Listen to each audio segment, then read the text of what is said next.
We live in a culture that glorifies the hustle. Push harder, do more, sleep less. But what happens when pushing through isn't an option? Many professionals, especially ambitious women, face burnout, chronic illness, or major life changes like caring for aging parents or raising children. And yet, we're still told to keep going, to push past exhaustion, to just handle it. But what if that approach is costing you more than it's getting you? My guest today, Trisha Tyan, knows this struggle firsthand.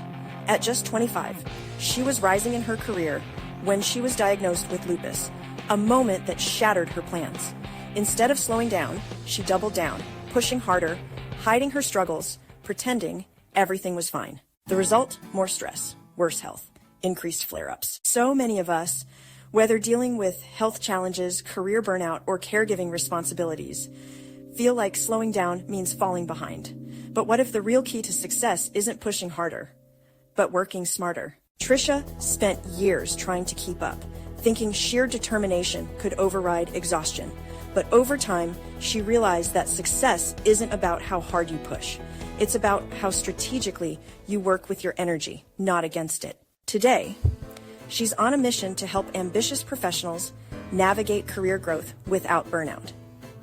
As a career strategist, she helps women reimagine their professional paths, advocate for themselves in the workplace, and build sustainable success. In this episode, we're breaking down the hidden costs of hustle culture and why it might be making you sick, how to advocate for yourself at work without fear of backlash, why pushing through isn't the answer, and what to do instead. If you've ever felt exhausted but trapped by ambition, this conversation is for you. Let's get started redefining success on your terms. Thank you, Trish, for being here. Now, we know that we live in a culture that really glorifies the hustle. Push, push, push. But what happens when pushing through isn't an option?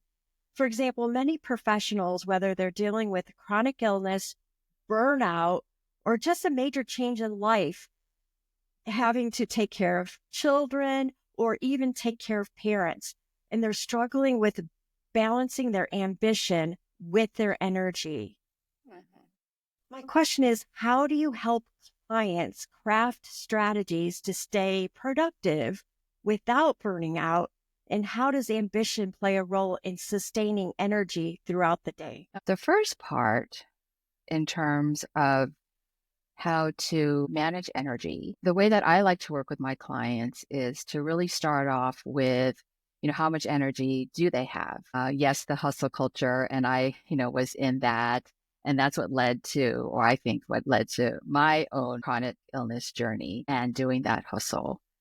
But learning that you can still get things done, but when you're limited because of your energy, planning is really, really important. So planning as well as knowing your energy. So for example, one of the ways that I like to work with my clients is for us to take a look at when they are productive. So perhaps doing an energy inventory and really paying attention to when they have those bursts of energy. So if it's in the morning, or if it's in the afternoon, or if it's in the evening. And I think that is for anyone, right? Some people are more productive in the morning, some are more productive in the evening, and some in the afternoon. And I think that can change over time too, Natalie, because I think when I was younger, I was more of a night person. And now that I'm older, I'm more productive in the morning. So so that's kind of interesting to me as well, how that might change over time. But again, going back to your question, taking stock of when you are more productive. So that's one of the ways that I work with my clients. And then when they know when they are most productive is seeing how they can plan that into their day and into their work, and be it at work or even at home, and being able to plan that way. I have always been very ambitious, and career has always been important to me. And I know that's the same for many people and for many women. And knowing your energy levels as well as knowing your ambition and planning around that. And that's, I know it sounds very simple, and it is simple, but not easy to do that, right? Because there's so much you want to do, so much you want to accomplish either in a day or a week, a month or a year, or even your whole lifetime, right? And I think I still feel that too, that, oh, there's not enough time to do everything that I want to do. But I go back to the planning and having a plan and making sure that whatever it is that you aspire to do and having that plan and then matching, when you can apply your energy to accomplish those goals and get things done. And it's also coming to terms with the timeline that you set out might not be doable. And sometimes I have to work with my clients on that and to reconcile, because that could feel like a loss too, especially if they were fine and not having health issues. And then all of a sudden, I've had some who, wake up one morning and they don't know what's wrong with them, but they know they're not feeling right, and coming to terms with that and that whole journey. So it could, feel like a loss too when you were on a certain track and a certain timeline, and then all of a sudden it's like, oh, I have to adjust. But chronic illness or not, I kind of feel like that's how life is too, right? That we get thrown these curveballs, or I like to think of them as, perhaps detours and not necessarily obstacles. They might feel like obstacles when they first happen, but if you can, reconcile that maybe this obstacle was put in front of me for a reason, and how do I and around it instead of resisting it. Yeah, so this brings us to the next question that I have is, we experience these life changes. I had talked about, I mentioned earlier, you can become pregnant. So that's a life change. Your mother-in-law or your mother or your father-in-law can get sick, and now they require more of your time. These are life changes that can impact your career plans. And many of us start our careers thinking that we have a clear path, and then life throws that curveball that you're talking about, a diagnosis as well. And so how do we take these evolving priorities? Because now it's evolving. You have to redefine success. So I know you work with professionals that have had to completely reimagine their career path. What is one of the biggest shifts you've seen someone make when having to reevaluate their priorities? I would say it's the acceptance. And that's really hard to accept. When I've seen clients fight it and resist it, that causes more stress and it could cause more health issues. But coming to terms with, okay, this is the card, or this is the situation that is in front of me now, and helping them work through, okay, what's the new plan? And how can I still achieve my goals, reach my aspirations with these new obstacles, if you will, and maybe they're not even obstacles, right? Just this new situation that I've been presented with. But, and then when I think about acceptance, right, and I think we've talked about this before in our accountability group, that, mindset, right, is so powerful for all of us. And even though this is so simple, and you might have even, talked about this in some of the other podcast episodes where, if you think you can't, right? And if you think you can, you can. So, and I think that's, again, goes along with the acceptance and, okay, this is my situation. And at first, again, it's going to feel like a loss, and, oh, how am I going to be able to deal with this? And you'll have to go through that process to reconcile. But I would say that's, overcoming that will help you move forward.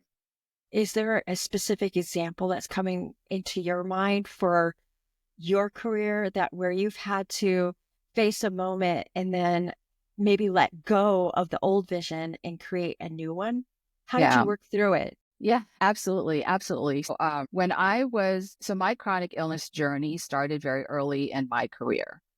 So I was about 25, so in my mid 20s, and I was just starting out in my career. And prior to being diagnosed, I had always been really active and with, extracurricular activities and, work and doing things outside of work, doing things with friends, family, building a home and things like that. And I started having these symptoms that being a young woman, I had no idea what they were. But after, several tests and doctor appointments, landed with a lupus diagnosis. And so that was, I would say, maybe the first curveball that hit me with interrupting, if you will, my career plan. And it took me years and years and years to accept that diagnosis, that I fought it. I had it in my head that I wasn't going to let this bring me down. I wasn't going to let this stop me in my career. So while I think that is good, the way that I went about it wasn't the most healthy way about it. So I pushed, you talked about, hustle culture, hustle, even way of working earlier. And as I mentioned earlier, that's what I did. And it was not healthy for me. And I believe that some of the flare ups that I had was because I pushed and was stressed. And that was just not the way to go about doing it. So part of my passion is, helping others to still achieve their goals, but to go about it in a more healthy way and not the way that I went about it, because I learned over time that that wasn't the way to do it. So it was So, really, sorry, go ahead. yeah, so I was going to say, if you could go back in time and talk Mhm. to yourself and say, hey, you need to be more healthy about this, what advice would you have given yourself? What concrete steps do you think that you would say to your past self? Yeah. I would definitely say that if you are not feeling well, don't push. Don't push. I would wake up in the morning and feel like, okay, I have all these things that I need to get done at work, and I don't want to let anybody down. I don't want anyone to know that I'm not feeling well. I need to put on, my professional face, and I need to go at it. And now I wouldn't do that. And I would tell my if I could go back, I would replay that and listen to my body. So that's the other thing I would say is listen to your body, because your body has a way of telling you time out, and you really need to listen to that. And I ignored that for so long and for so many years. And I think that was another factor to all of the flare ups that I had throughout my adult life and my career. So those two things I think are really important that I would say to her. Yeah. So as you mentioned before, you and I are in an accountability group. We've been together for 4 years. You, myself, and Mariette and Kara, who's been on this podcast.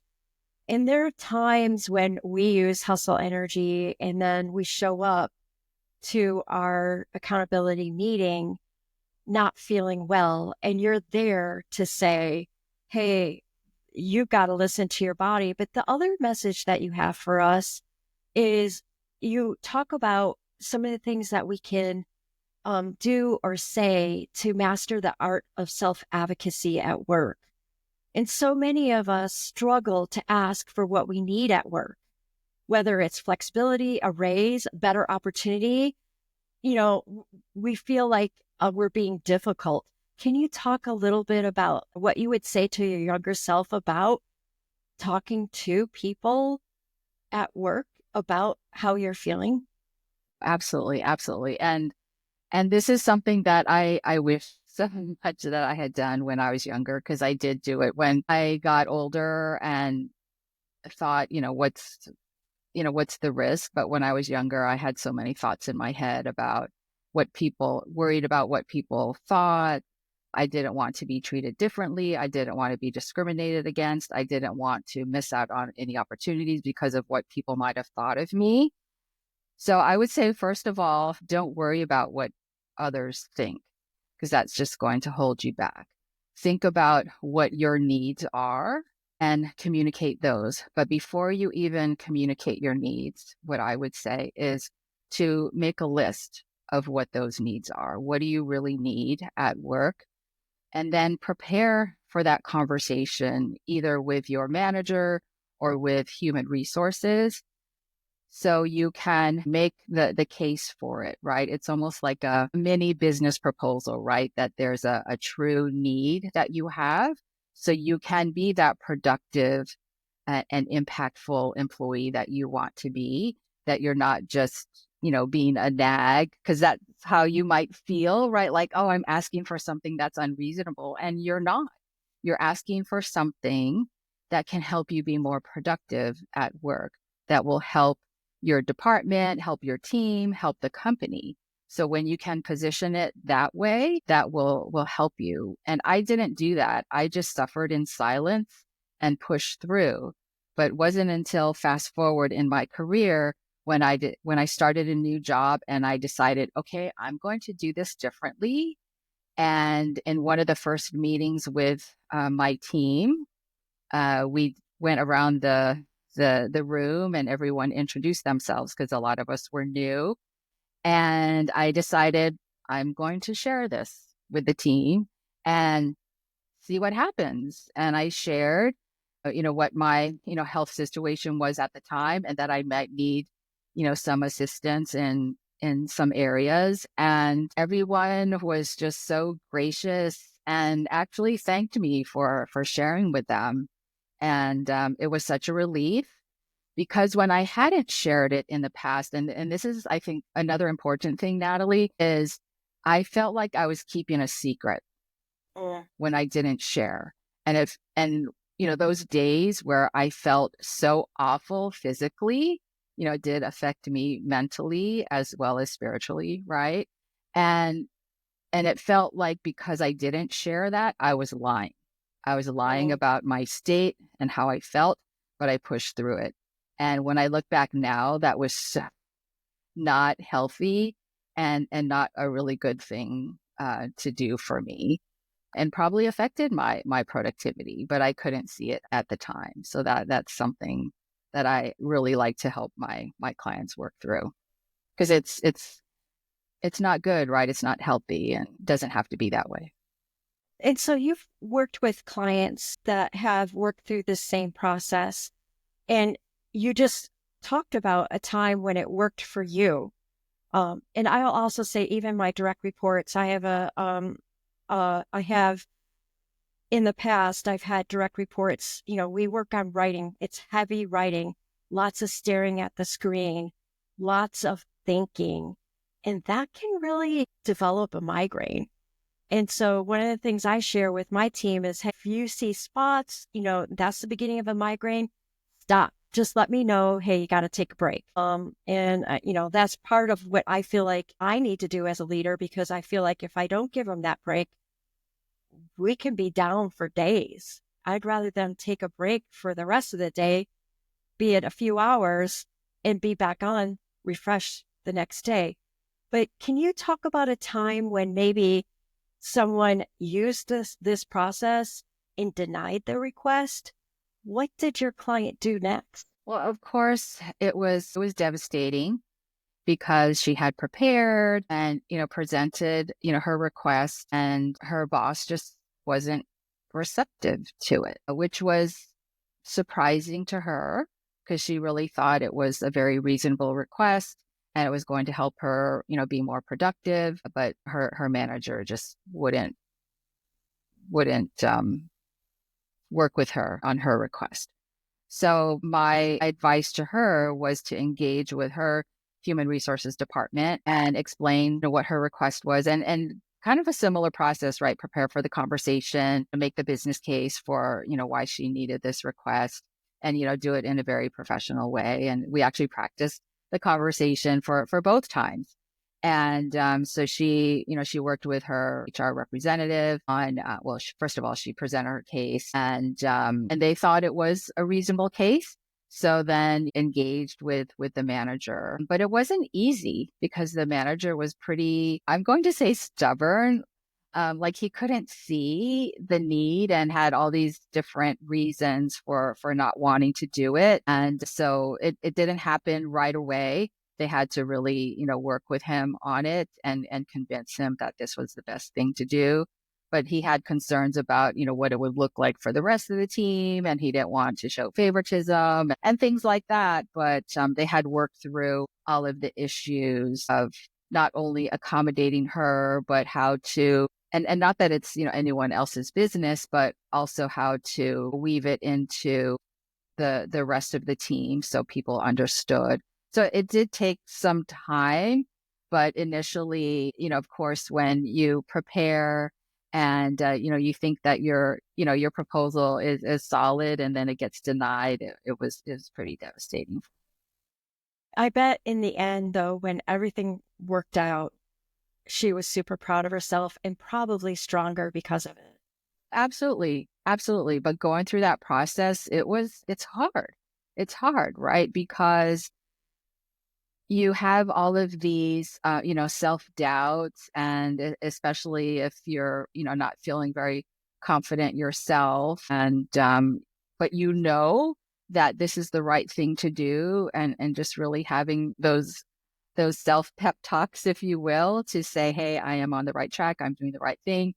But even that for some can take some work too, because I've worked with, some women who take the position of, oh, I don't even want to bother. It's not worth it. I can just handle it. It's no big deal. It's okay. And I'm, the one to say, no, that you need what you need and you can tell people what you need. And Natalie, that's the other thing I had learned, and perhaps going back to your question earlier of, what are some of those things I would tell my younger self is you can ask for help.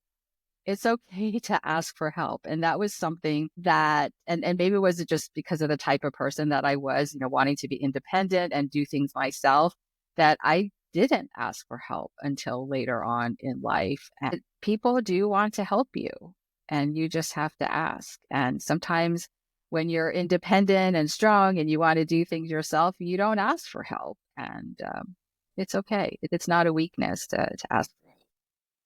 Right. That's fantastic.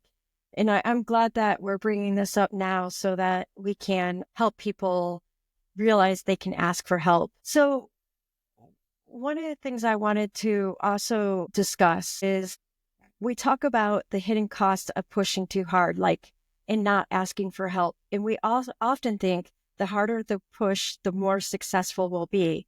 But that's not always true. For ambitious professionals pushing themselves to exhaustion, taking care of mom and dad, taking care of my health, taking care of the kids, you end up achieving less, not more.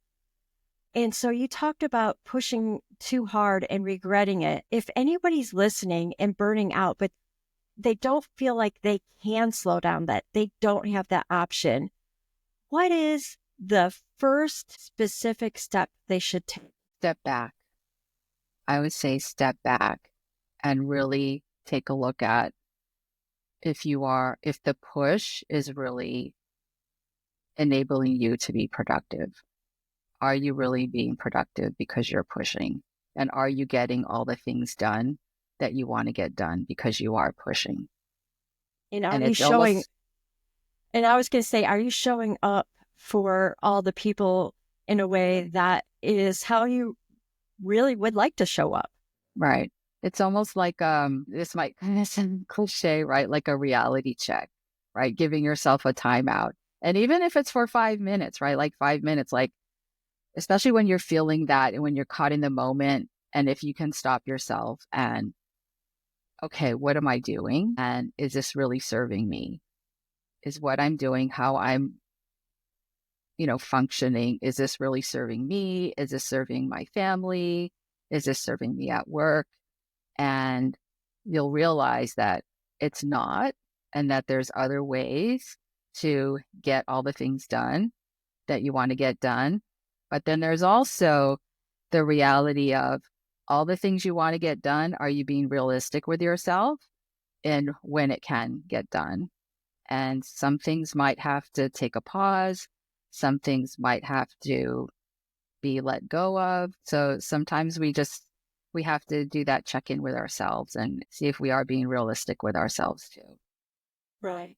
So going back to having the conversation with folks at work, I know that this is a major passion for you, and that is reimagining true inclusive workplaces, and especially in this political time that we're in America, where we're in this cycle where the DEI initiatives are coming down and taking a back seat.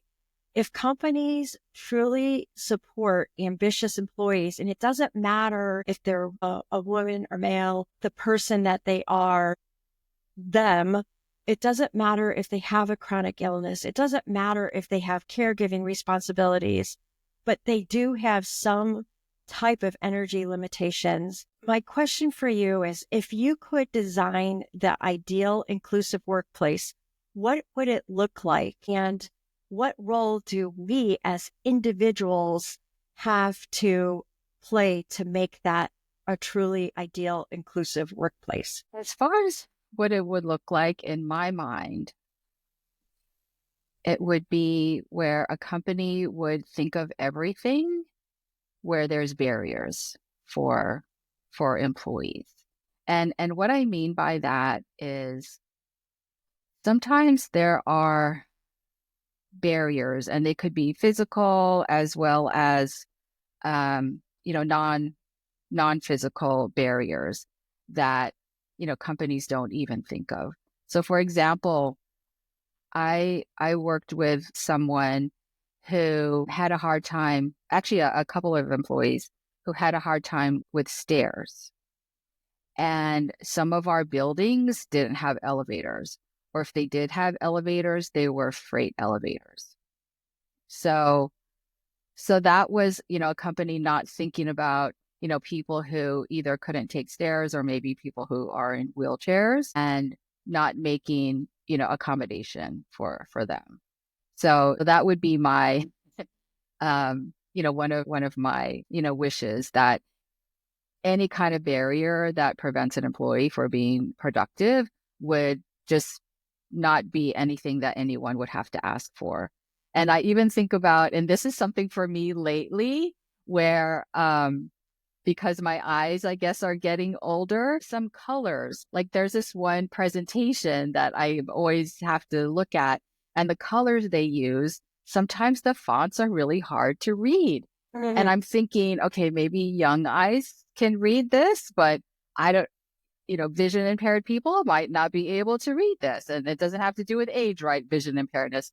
So just thinking things like that, like, and if you're not experiencing it, you're not going to think about it, right? But Right. it's everyone aware of, okay, what might be the limitations that we're presenting here for someone, and just thinking about that. And I love when I used to work for a place where whenever they, and I've seen this in other places too, where if they have a meeting or a conference, right?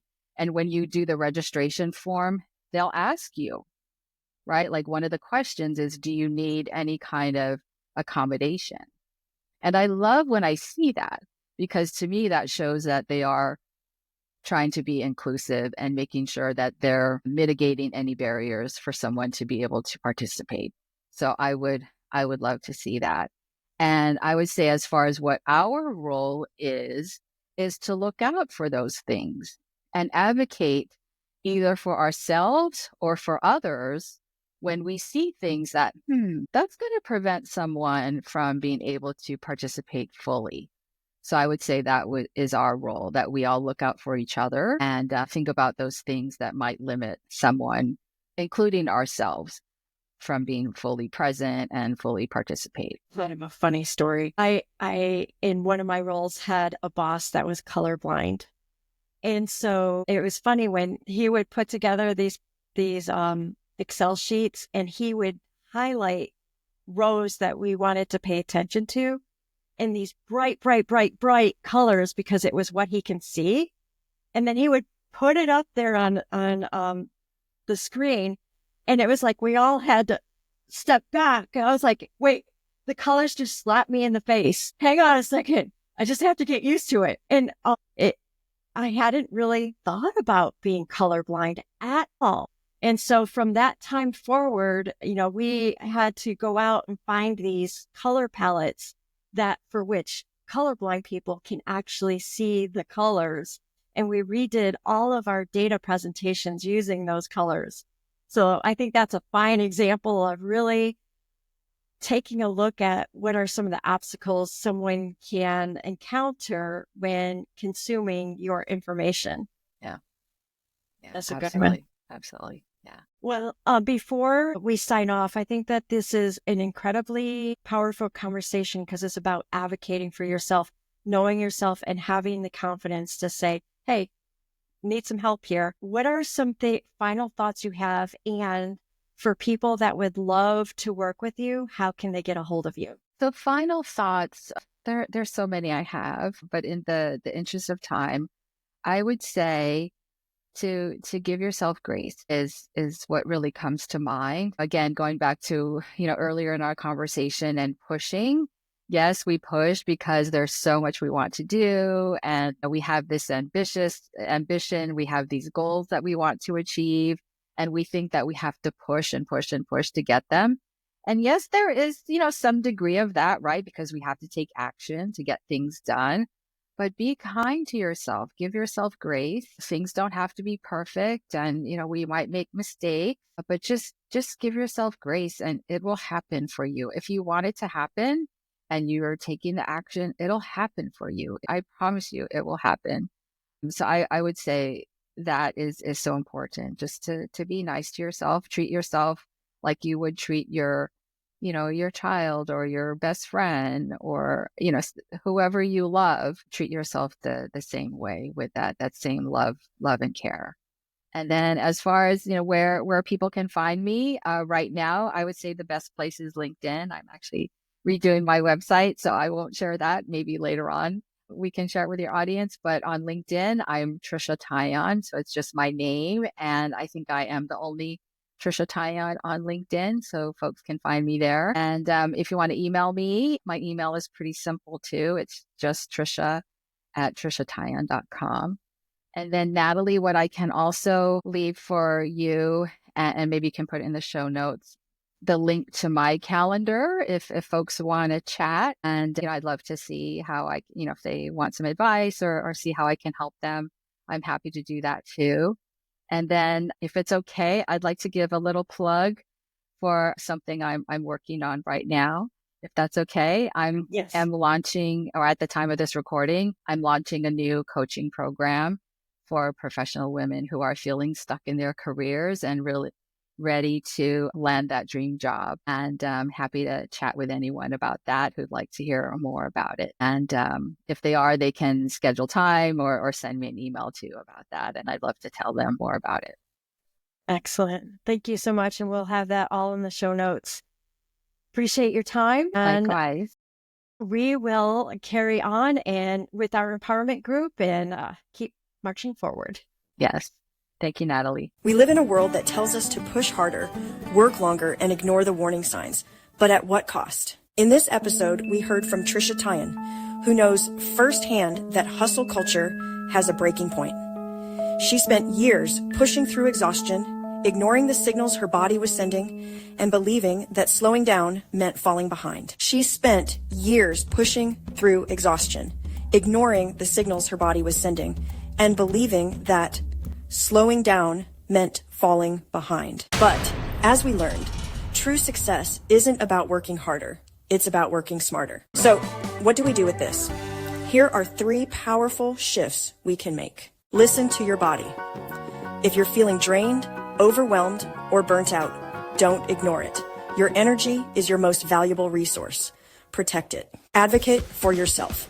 Asking for flexibility, setting boundaries, and designing a work life that actually supports your health and ambition isn't a weakness, it's a strength. And as Trisha showed us, it can be done strategically. Redefine success on your own terms. We've been conditioned to think that success only comes from endless sacrifice. But what if success meant sustainability, joy, long-term impact without burnout? It's time to rewrite the rules. Maybe you've been feeling the pressure to keep up, push through, and do more. But let me ask you this. What if your next big leap forward starts with slowing down? What if the way to reach your highest potential isn't by pushing, but by aligning? This episode challenged us to rethink ambition, success, and the way we show up in our careers. Now it's your turn. If this conversation resonated with you, share it. Tag a friend who needs to hear this. And let's start a movement. One where success and sustainability go hand in hand.